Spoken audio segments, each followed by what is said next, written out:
Hey everyone, Fina here from Fina Reads, and finally with my 2021, yes, that was the right year. Oh, oof, it's already messing up my head.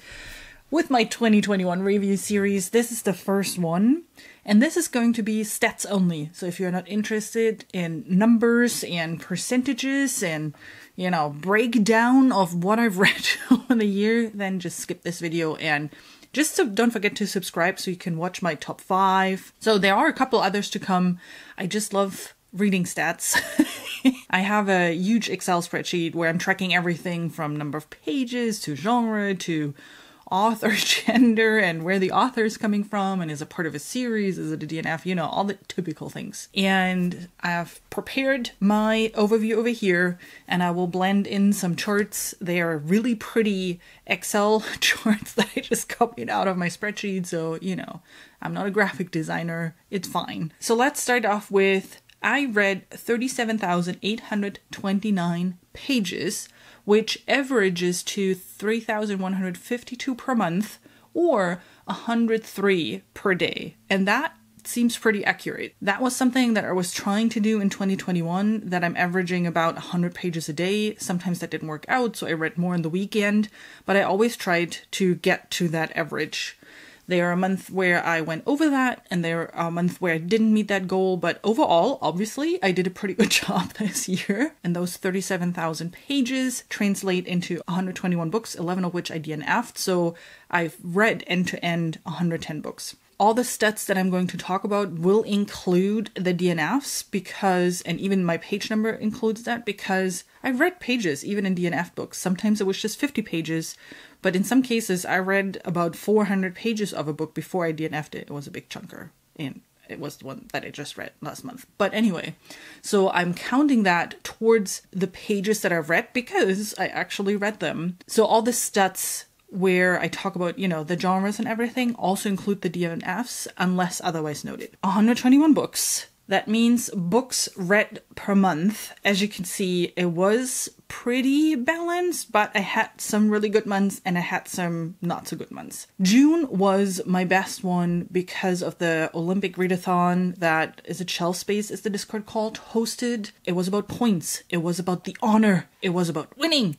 And we nearly did. Well, we got second place. That is pretty good. It was a lot of fun. I read a lot of books in that time, as you can see. And I met some really cool folks that stayed in contact till now. And if you've watched some of my book ramblings or, TBRs or wrap-ups, you've heard me talk about that little group a couple of times by now. And I just love being a part of it. It's a great team. I love every one of them. So, hey, Winner Circle, this is for you. I'm so excited to be part of your group. You're all amazing. Followed by January, which was my second best reading month, and that was mostly because I read the Amazon Forward collection in that month, which is a bunch of short stories that, just in case if you haven't read that, it's sci-fi short stories, and they're really fun. April was my lowest month because that's when I was writing my master's thesis, so there was not much time to read, followed by August, and that just has lower numbers because I read chunkier books in that month, like Winterlight and Firebrand by Kristen Britton, with my 100 pages per day average reading sprint. Well, if you have chunky books, right, then your number of books goes down. But that leads to an average of 10.1 books per month. If I take out June, because it is kind of an outlier, as you can see, 18 books, I didn't even get close to 18 books in any other month. So if I take out June, it would be 9.3 books per month that I read. Let's jump on over to how I rated those books. So my average rating is 3.6 stars. And yeah, that's kind of how it feels. I had some really weird books that I read over the year, and I had some really, really good ones. And as you can see from the, how the rating is distributed, there's a lot of 4-star, a lot of 5-star, and not so much 1 and 2 star. And the 1 and 2 star also include some of the DNFs. But just to explain real quick, so 4-star for me is a really, really good read. And I thought the writing was great. The story was great. There was something that got me excited. I didn't think it was 100% perfect. There might have been things that I just caught on, I don't know, either some repetition or a grammar issue, or one of the plot points didn't interest me as much. But it was still something that I would highly recommend at all times. 5 stars is completely subjective, and it's something that I just love. And I understand sometimes there are flaws in 5-star reads, but I just loved it so much that my rose-colored glasses, didn't see the mistakes or whatever you want to call it, right? For me, it was just 100% perfect. I enjoyed it cover to cover. I didn't want to put it down. I usually write those very fast, and then I couldn't stop gushing about him. And yeah, that's 5-star reads for me. So there's a lot of subjectivity in that rating. I mean, in general, my writing is rather subjective, to be very honest. Next up, the genres that I read.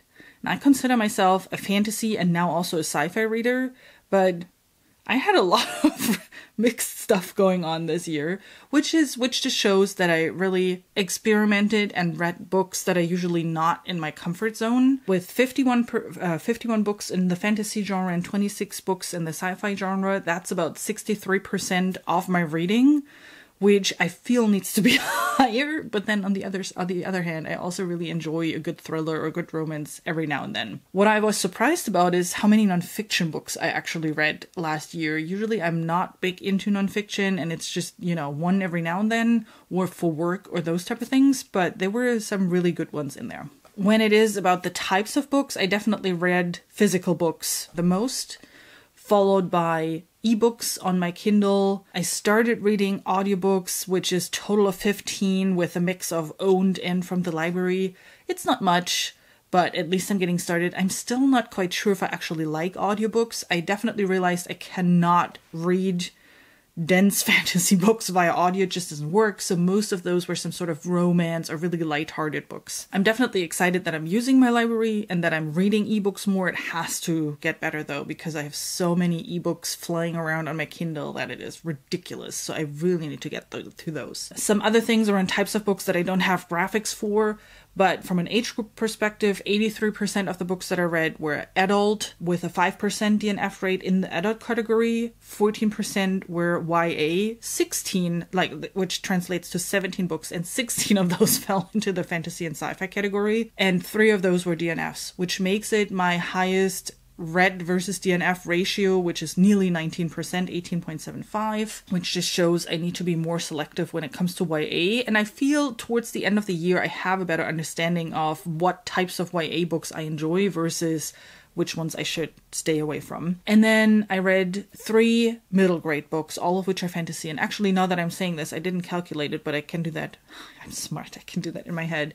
Of those 3, I DNF'd 1. So actually that ratio is higher, but not really, because it was a soft DNF. I might pick it up again because I actually really liked the book. I was just not in the right headspace for reading it at that moment. And I didn't realize that it was more a middle grade book. So my expectation was different. In case you're wondering, it is A Cat's Guide to Bonding with Dragons. Great book. I love the story. Really wholesome, and the cat is snarky and awesome. I was just not in the right headspace at that point. 55% of the books that I read were parts of a series, a trilogy, duology, whatever, longer series, which makes it 45% were standalone books. 25% of the books that I read were 2021 releases, and I talk about them in a separate video.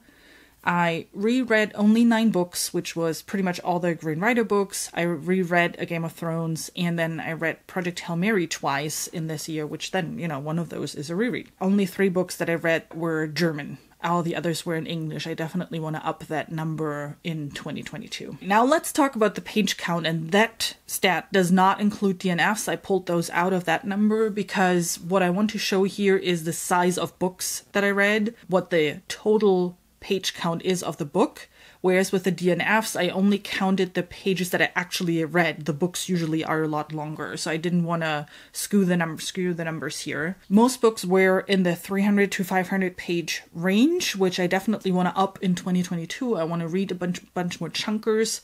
And as you can see, the majority of books actually had less than 300 pages. 47 in total had less than 300 pages, while I read a lot of short stories, right, that Amazon Forward collection, and there were a bunch of other shorter novels like All Systems Red or Remote Control or The Test that I read that were just shorter in general. Only 34 books that had more than 400 pages, and a lot of those were the Green Rider books, but then a couple of others. So I definitely want to switch that around in the next year and read more bigger books and less shortest books. Last category for my stats video is authors, and what type of authors I've read in the last year, because I am looking at diversity and I'm trying to read, especially like the male female is not as much something that I'm looking for, but where authors are coming from and what culture they're adding to the book, because I'm trying to branch out to more than just the typical Western European or US type of fantasy sci-fi books. Let's start with gender. Nearly 58% were female authors and 42% were male authors, so definitely more geared towards female.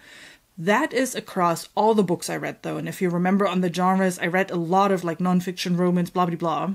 So if I look only at fantasy and sci-fi, it's actually pretty balanced. It's 40 female authors and 37 male authors. By the way, that's number, not percentage. Keep in mind that I read a lot of authors, I read multiple books, like Kristen Britt and Green Riders. That's 8 books from one author that all fall into the female category.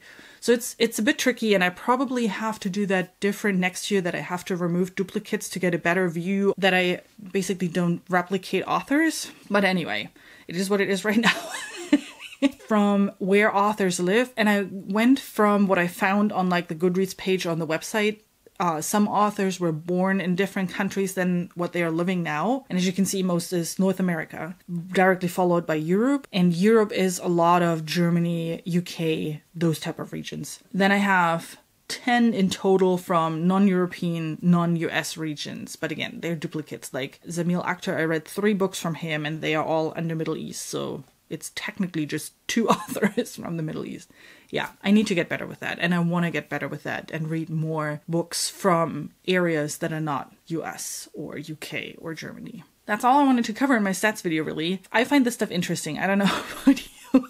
If you watch till now, you might as well. I don't think you would watch a video like this if you would think this is boring. At least I hope not. Otherwise, I'm sorry. But yeah, that's kind of the stuff that I do. Do you write down your numbers and be like, oh yeah, this is what this, and draw a line? I don't know. I have a thing for that. Thanks so much for stopping by. Don't forget to check out all the other videos that are coming. Again, this was just the first one in the series for my 2021 review.